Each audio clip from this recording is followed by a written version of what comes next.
जुर्म हर रोज़ किए जाते हैं, लेकिन कुछ जुर्म इतने संगीन होते हैं कि किसी को भी अंदर से झंझोड़ के रख दे।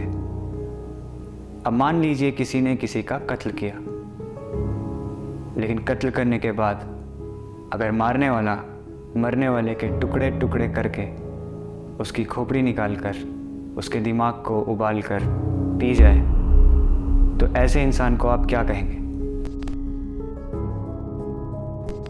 यही कहानी है राम निरंजन या फिर खुद को राजा बताने वाले राजा कोलंदर की।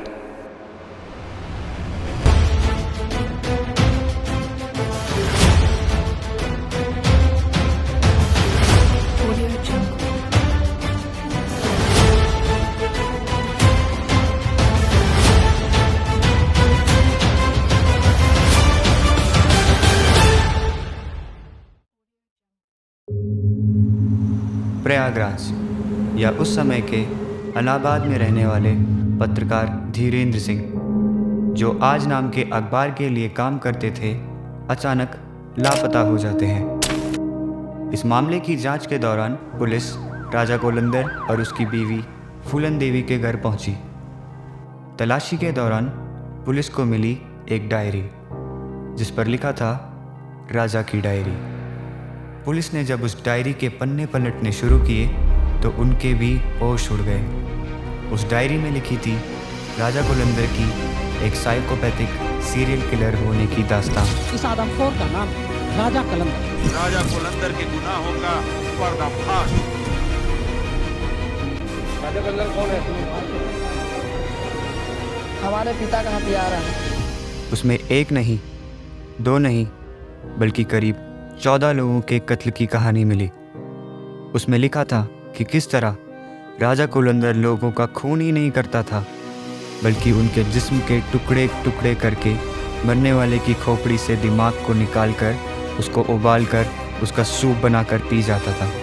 उसका मानना था कि इस सूप को पीने से उसका दिमाग तेज़ होगा और उसे अपार शक्ति मिलेगी। राजा कोलंदर का ताकत के लिए पागलपन इतना बढ़ चुका था कि उसने अपने बच्चों का नाम अदालत, ज़मानत और आंदोलन रखा था, जिससे उसे ये एहसास हो कि ये सब उसके काबू में है। वो अपने दिमाग में मान चुका था कि वो एक राजा है। He actually believed that he was some king.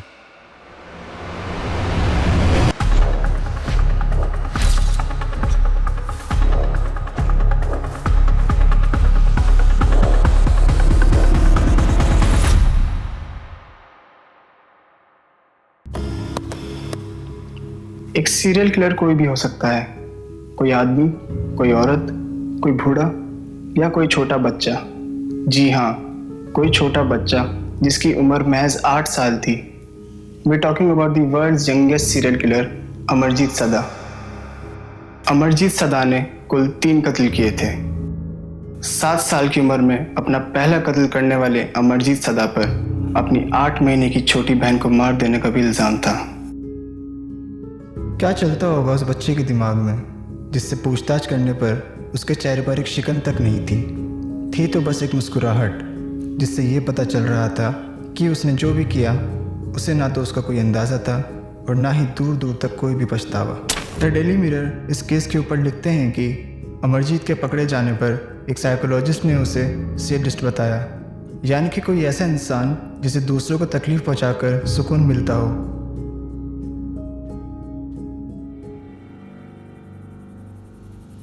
We are not talking about a murderer, we are talking about a serial killer. ये हमें लगता है कि वो मुजरिम है, पर जो क्राइम कर रहा है उसे नहीं लगता है। अगर आप आज भी राजा कोलंदर से मिलेंगे तो वो आपको 100 रीज़न गिना देगा। वो गिना देगा, आपको उसका कॉन्फिडेंस देख कर के आप शॉक्ड हो जाएंगे। एक चाहत थी कि मैं बुद्धिमान बनूं, मैं राजा बनूं, मेरी अपनी एक अदालत हो। उसके कहीं ना कहीं मन में ये बात थी कि कायस्थ लोगों की बुद्धि तेज होती है और हो ना हो उनकी खोपड़ी को उबाल के पीने से मेरी बुद्धि भी तेज हो सकती है। उस रिकॉर्ड कीपिंग को करने का उसका सिर्फ एक और सिर्फ एक यही मुख्य उद्देश्य होता है। मुझे ऐसा लगता है कि वो जितनी बार उस डायरी को खोल के पढ़ता है उसे लगता है कि उसने अपना टारगेट अचीव किया है। देखिए अमरजीत सड्डा जो कि एक 8 साल का बच्चा, शॉकिंग। अब ये बच्चा है, अमरजीत सड्डा है, 8 साल का है, पर ऐसा काम कर रहा है, क्यों कर रहा है? कोई ना कोई दिक्कत तो होगी। बच्चे का जब असेसमेंट किया गया तो पता लगा कि बच्चे को एक डिसऑर्डर है, जिस ऑर्डर को हम कहते हैं कंडक्ट डिसऑर्डर। बच्चे को किसी को भी कष्ट में देख के मजा आता है। अगर किसी के खून निकल रहा है तो वो उसको देख के उसको अच्छा लगेगा, उसके अंदर आक्रामकता होगी, उसके अंदर हिंसा वाली प्रवृत्ति होगी, वो दूसरों को कष्ट में देख करके खुश होगा। इस तरीके की भावनाएं जिस व्यक्ति के अंदर बचपन में पाई जाती हैं उसको हम कंडक्ट डिसऑर्डर कहते हैं। अगर बच्चा 8 साल की उम्र में ऐसा काम कर रहा है और उसको अगर ऑब्जर्वेशन में रखा जाए, एग्जैक्ट साइकोथेरेपीज दी जाए और मेडिसिन्स दी जाए, उसके बिहेवियर चेंजेस पर काम किया जाए, बाल सुधार गृह में रखा जाए, तो उसे वाकई में समाज में जीने लायक एक व्यक्तित्व आप बना सकते हैं। And that's why you killed them. Right. Right. Not because I was angry with them, not because I hated them, but because I wanted to keep them with me. So if you're going to kill somebody, you just put it on their neck and twist it 3 times or 4 times or whatever till the person stops moving. And I take full responsibility for whatever I've done and all the things that I've done. That's not the question. So anyway, I had her handcuffed her, had her lay on the bed, and then I tied her feet.